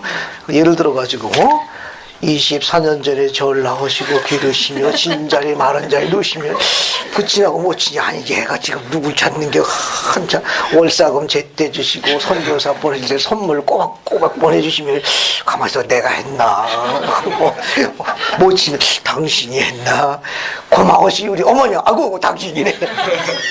그렇게 안 하지 않습니까? 그죠? 네. 간단하잖아요. 네. 어머니 아버지 벌써 음색만 들어도 아는 거예요. 아, 얘가 뭔가 필요하구나. 벌써 부모는 그 음색만 들어도 알잖아요. 우리는 그걸 가르치는 겁니다. 더 쉽게 설명해가지고 마치 내 앞에 전능자가 그 거룩하신 아버지가 내 아버지처럼 내 필면의 아버지처럼 있는 것처럼 그런 삐를 느끼라는 거예요. 그걸 가르치는 이름이 아버지라는 이름입니다. 굉장히 거룩하고 숭고한 이름입니다. 그 호칭을 하죠. 그러니까 지상에 필면의 아버지도 있지만 온전하신 우리 아버지가 나를 지키고 있다는 중요한 원리가 감춰져 있어요. 예, 육신의 아버지도 있지만 하늘의 모든 권능과 권세를 내 아버지가 나를 보고 계시다는 그 호칭이 아버지라는 거예요. 그러니까 그 호칭은 약간의 경애나 이런 존엄성이 들어간 건 좋은데 너무 긴 것은 공부하지 않습니다. 저는 미션스쿨에서 근무를 한 적이 있습니다. 칼빈표 장로학교였어요. 그래서 일반 기성교회를 볼 수 있는 아주 좋은 계기가 됩니다. 부흥회도 가고 여러 가지 이제 경험을 많이 했습니다. 여기 채플 시간이 있어요. 채플 시간이 있는데 금요일 날 5교시가 채플 시간이었습니까? 점심 먹고 이제 여학생들이 이제 방석을 가져가는데 방석 앉는 것만 보면 오늘 계기도가 누군지 알 수 있습니다. 대박 몸을 포즈를 굉장히 편해요. 아주 오래 버틴 포즈로. 경건하고 조금 관계가 없고 당시 교감 선생님이었는데 교회 장로이셨습니다. 채플 시간이 약 한 50분 되는데 계기도 한번 하시게 되면 평균 20분도 더 걸려. 근데 앞에 아버지 부르는 게 한편의 대소사시야. 그러다가 이제 명상에 잠겨서 그냥 고개를 숙이렸다가 폐 때까지 고개 안 드는 그 여학생들도 많아요. 한편의 대사죠. 이제 그분은 출근하시면 기도문을 써. 그날 1교시부터. 써가지고 이제 5교시 때 이걸 이제 발휘하는 거예요. 아름다운 대사하십니다. 그래서 너무 아름다워하다가 용서하십시오. 예. 그분께 죄송하지만 너무 긴 거는 원하지 않습니다. 제가 이야기 드리는 건 뭐냐면 간절함과 그런 부분이 필면에 우리 육신의 부모에 갖고 있는 그런 사랑과 존경심이 있는 아주 사랑스러운 호칭이에요. 기도문 중에도 마찬가지예요. 기도문 중에도 주님이라는 호칭을 사용을 할 수 있으나 당신이라는 호칭은 영어는 가능해요. 영어는 달라. 영어는 우리가 당신 할 때는 우리는 보통 유라는 단어를 많이 쓰는데 영어는 극존칭 단어가 별도로 있어요. 다인, 뭐 이렇게 극존칭, 다우. 이 단어는 절대제하는 극존칭 단어이기 때문에 영어는 그 단어를 쓰고 있어. 영어 기도문은 달라. 알겠어요? 하늘에 계신 우리 아버지에 감사합니다. Thank you very much. 우리 이렇게 안 써. 알겠어요? 그거는 우리가 하는 대화책. 그거 아니고 영어는 달라요. 영어는 다릅니다. 이게 다우, 다인, 디 이런 극진칭으로 별도로 쓰니까 영어는 들으면 굉장히 그게 거룩함과 존경을 느낍니다. 근데 번역은 우리말에 당신은 단어뿐이 번역할 길이 없어요. 그래서 아주 사용하지 말라는 아니지만 너무 자주 사용하는 거는 기도의 격을 낮추게 됩니다. 처음부터 끝날 때까지 당신 하는 거는 영어는 괜찮아. 영어는 그 극존칭 용어를 쓰기 때문에. 하지만 우리가 사용할 적에는 사용하는 것은 너무 자주 빈도를 사용하는 것은 그분의 호칭이나 그분의 거룩함에 대해서 우리가 주의 있게 좀 들어줄 필요성이 있습니다. 용어 사용할 적이거든. 그리고 맨 마지막에는 어떻게 사용하죠? 맨 마지막에. 그렇죠. 우리 주 예수 그리스도 이름으로 기도합니다. 현재형을 쓴다는 거. 현재형. 알겠어요? 이게 과거형은 안 쓰고 현재형을 씁니다. 이게 예수님의 이름으로 기도합니다도 좋고 우리 주 예수 그리스도 이름으로 기도드립니다도 좋고 그러나 과거형은 안 써요. 왜냐하면 기도문 자체가 현재형이에요. 예? 그런 부분 그렇게 주의하시면 되겠어요. 그리고 이제 아멘 하면은 이제 기도문이 이제 완성이 되는 거. 굉장히 아름다운 기도예요. 기도는 하늘의 문을 열 수 있는데 이것만큼 아름다운 우리에게 주어진 축복이 없어요. 그래서 이 기도는 우리를 주님께 가까이 나가게 하고 그 주님과 훨씬 더 그런 부분을 굉장히 가깝게 하는 그런 주님의 아주 훌륭한 그런 우리의 열쇠입니다. 그래서 개인 기도할 적에 그런 부분 같은 게 주의하시면 도움이 될 거예요. 모든 걸 전능자에게 매달려 있는 듯한 온 마음을 다해서 간구해야 합니다. 온 마음을 다해서 간구하고 그런 다음에 그분께서 그 응답을 해줄 수 있도록 우리가 계명대로 충실하게 생활해야 돼요. 그리고 우리가 합당한 생활하면 주님께서 응답해 주실 겁니다. 그 다음에 이제 하나 더 추가되어 있는데 두 개가 하나 더 남았는데 자세한 건 다음 시간에 설명하겠습니다만은 여기 뭐냐면 회당이나 사람들이 보이는 사거리에서 서도 기도하는 그 이스라엘 백성들을 나무라셨어요. 그들은 자기들이 경건하다는 거 보여주기 위해서 길 큰 대로에 가지고 경건하게. 그리고 회당 같은 데 가가지고 아주 경건하게. 주님께서 상을 이미 받았다고 나무라셨습니다. 우리는 그런 거 공고하지 않습니다. 우리는 공고하지 않고 하나 이제 음식 축복에 관계되는 게 있는데 그 음식 축복은 지혜롭게 하시는 게 좋습니다. 지혜롭게 하시는 게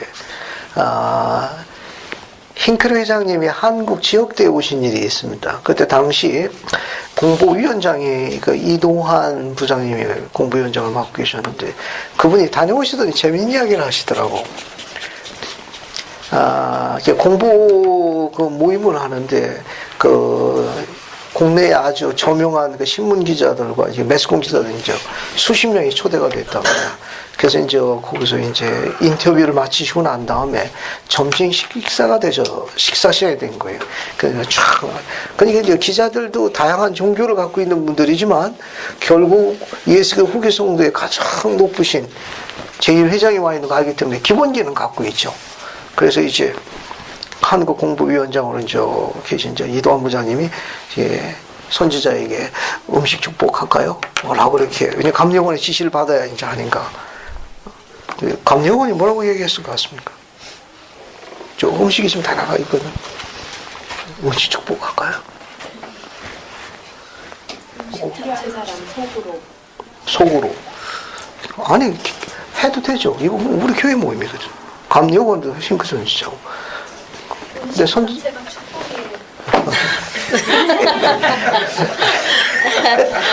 나야 끝난 다음에 나하고 이야기해. 자.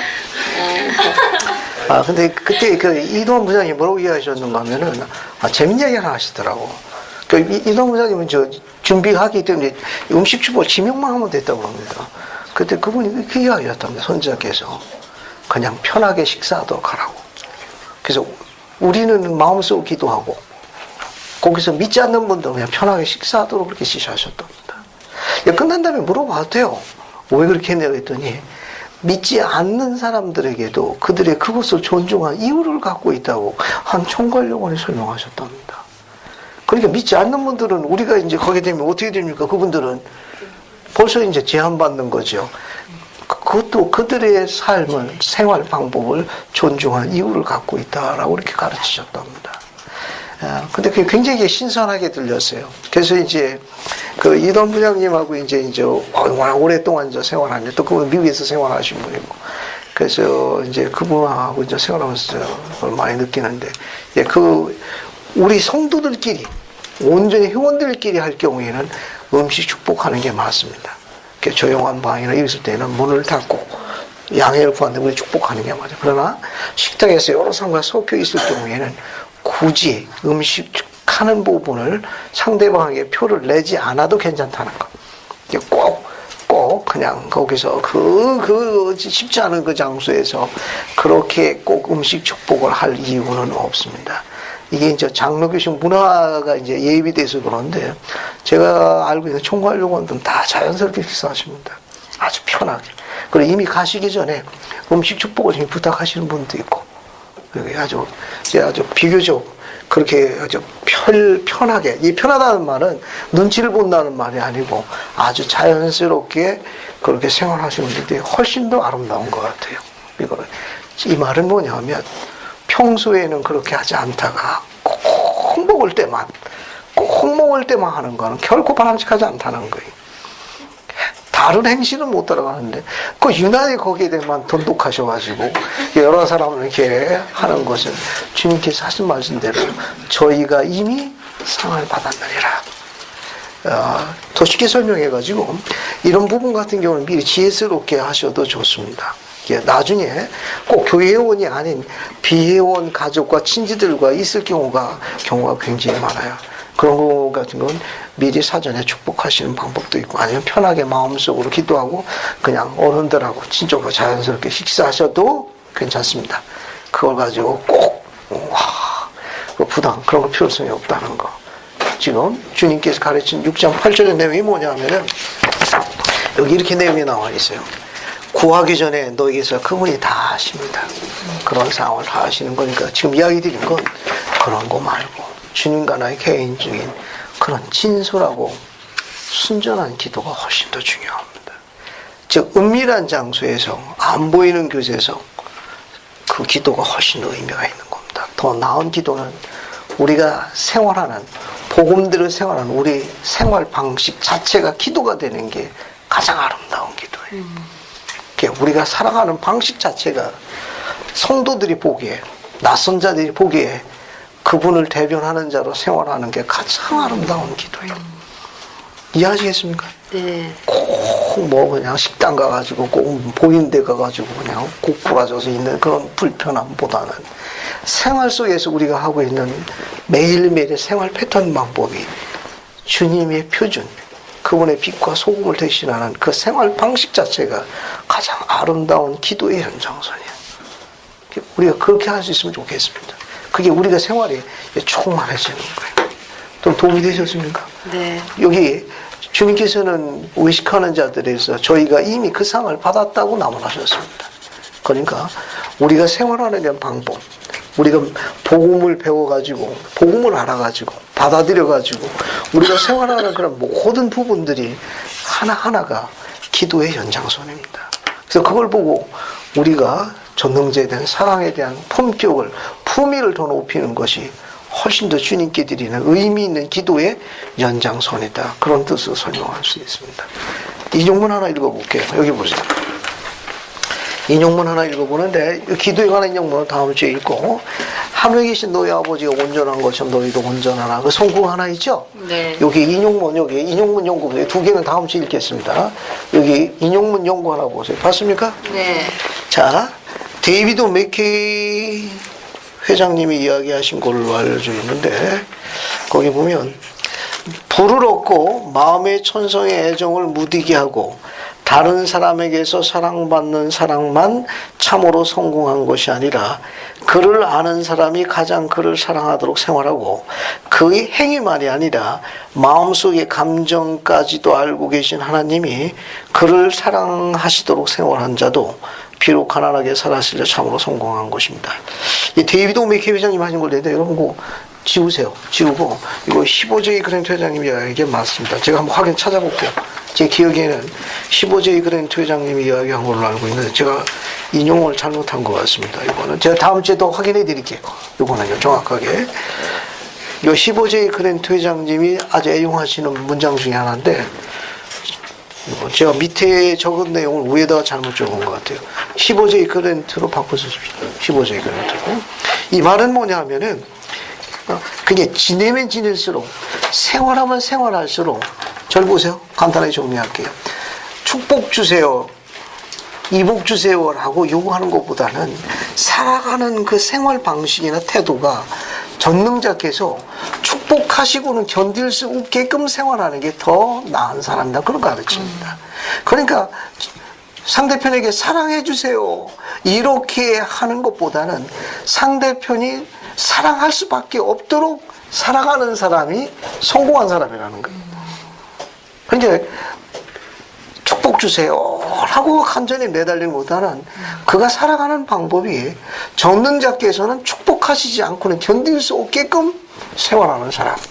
사랑해 주세요, 버리지 마세요 라고 매달리는 것보다는 사랑할 수밖에 없도록 생활하는 사람이 비록 그가 가진 것이 없다 하더라도 그는 참으로 성공한 사람이다라는 가르침입니다. 좀 도움이 되십니까? 네. 뭐 그렇게 이해하시고요. 이건 우리가 갖고 있는 영원한 결혼에서 나와 있는 내용인데 데이비드 미큐 회장님이 제언한 겁니다. 인격을 둬야 하고 직업을 선택하고 배우자를 선택하는 이런 부분에 대해서 제언하신 게 있어요. 그게 우리가 온전케 되기 위한 남자들이 가는 길의 첫 번째는 인격을 둬야 하는 일입니다. 그 다음에 직업을 구해야 돼요. 그 다음에 배우자를 선택하는 겁니다. 이건 이 순서는 오늘날 약간의 변화가 있습니다. 이거는 맥케이 회장님 시절이. 그 밑에 보시게 되면 작자 미상의 여론조사에 하게 되면 그런 배우자 선택할 적에 가난을 아는 여성 1순위로 올라가 있답니다. 고생을 해본 경험이 있는 여성, 어떤 고난에도 견뎌낼 수 있는 여성, 건강한 여성. 이게 중요한 거예요. 건강해야 돼요. 그죠? 그 다음에 가능하다면 미인은 5번째 후순위로 밀려 있습니다. 이걸 역순을 하지 말라는 작자 미상의 여론조사가 있다는 거. 제일 중요한 거는 가난을 알고 고생을 해보고 어떤 거에 견뎌내고 건강한 이 프로그램에 제일 좋은 게 뭐냐? 교회 프로그램대로 생활하시는 거예요. 그리고 선교사업을 봉사할 경우에는 이 모든 경험을 한꺼번에 다 경험할 수 있습니다. 이건 옆으로 갑니다. 옆에 헤럴비 회장님이 1970년에 하신 말씀이에요. 이것도 한번 검토해 보시면 되겠습니다. 저는 젊은 남성들이 너무 일찍 결혼하라고는 권유하지 않습니다. 오늘날의 세상에서 너무 일찍 결혼을 하게 되면 위험한 일도 많이 있습니다.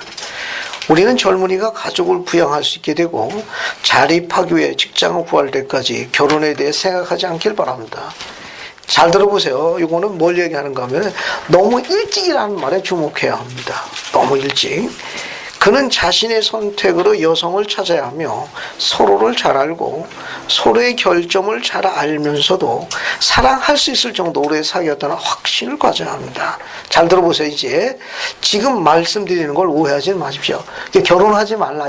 아예 그 말이 아니고 뭐라고 하면은 적어도 형제 여러분 결혼에 대한 책임을 이해하는 사람으로 성장해야 돼요. 결혼에 대한 책임을 이해하고 정년기에 있을 때 신권을 수여한 남자들은 결혼의 책임에 대해 좀 더 진지하게 생각해봐야 당연히 결혼해야 돼. 그러나 결혼에 대한 책임을 이해하지 못하면서 결혼하는 건 위험하다는 거예요.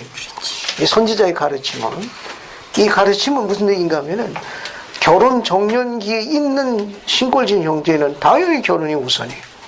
직업보다 우선이에요. 하지만 너무 이른 나이에 하는 그 부분을 지금 지목하신 선지자의 가르침이 뭐냐면 결혼에 대한 책임과 이해, 숙련도가 따라가야 돼요. 그것이 없을 적에는 직업도 없고 공부도 해야 되고 애도 키워야 될 때에는 위험한 요소가 너무 많다는 거예요. 최소한 결혼을 할 적에는 신권을 지닌 그 형제가 결혼에 대한 책임과 이해에 대한 숙련도가 어느 정도 준비되어야 되는 거예요. 그것이 있고 난 다음에 그게 돼야지 그것이 없이 순서가 바뀌게 될 경우에는 위험한 요소가 너무너무 많다는 거예요. 현실은 굉장히 냉전하고 잔인합니다. 그러니까 결혼에 대한 책임과 이해에 대한 신앙의 뿌리가 굳건해야 돼요. 그거는 배우자도 마찬가지예요. 그 뿌리가 굳건해야 새찬바람과 폭풍우를 물리칠 수 있는데 그것이 어느 한쪽이라도 연약하게 될 경우에는 너무너무 위험한 거예요. 이 선지자의 가르침은 오해하지 마십시오. 신권이지 형제로서 정령계에 있는 형제는 당연히 결혼이 우선이에요. 당연히 결혼 우선해야 되지만 그런 결혼에 대한 것을 결정할 때에는 아주 중요한 문제예요. 심사숙고해서 결혼된 책임과 그런 것을 지고 나갈 수 있는 아주 두껍고 그런 아주 굳건한 신앙의 틀을 준비해야 합니다. 그러고 나서 그것에 함께 동참하겠다는 선한 딸과 함께 그 집을 지고 공부하고 아르바이트, 알을 키우면서 직업을 구해야 마땅한 일이. 그런데 최소한 그런 준비도 없고 책임과 의무를 이해하지 못한 상태에서 할 경우에는 모든 게 다 뒤죽박죽이 되는 거예요. 환상은 다 사라지게 되고 너무너무 가슴 아픈 일이 일어나게 되는 걸 이야기하는 거예요. 좀 이해하시겠습니까? 이 가르침을 오해하시면 안 돼요. 적어도 그런 숙련도에 관계되는 책임과 그런 부분에서 불타는 그런 소망과 또 그런 신앙과 틀이 있는 경우에 이 일을 적극적으로 검토한 얘기지, 그런 준비가 아무것도 없이 너무 이른 나이에 하게 될 경우에는 위험 요소가 산재에 있다는 걸 기억해야 합니다. 모쪼록 이 이야기를 듣는 우리 신골진 형제들은 이런 부분에 대해서 주님의 도움을 구하고 미래의 아내와 자녀를 부양하기 위한 합당한 직업을 구할 수 있도록 실력을 쌓고 주님께 온 마음을 해서 내달려야 함이 마땅한 일입니다. 다음 시간에는 그 뒤에서 다른 부분을 다루도록 하겠습니다. 예수 그리스도입니다. 아멘. 아멘.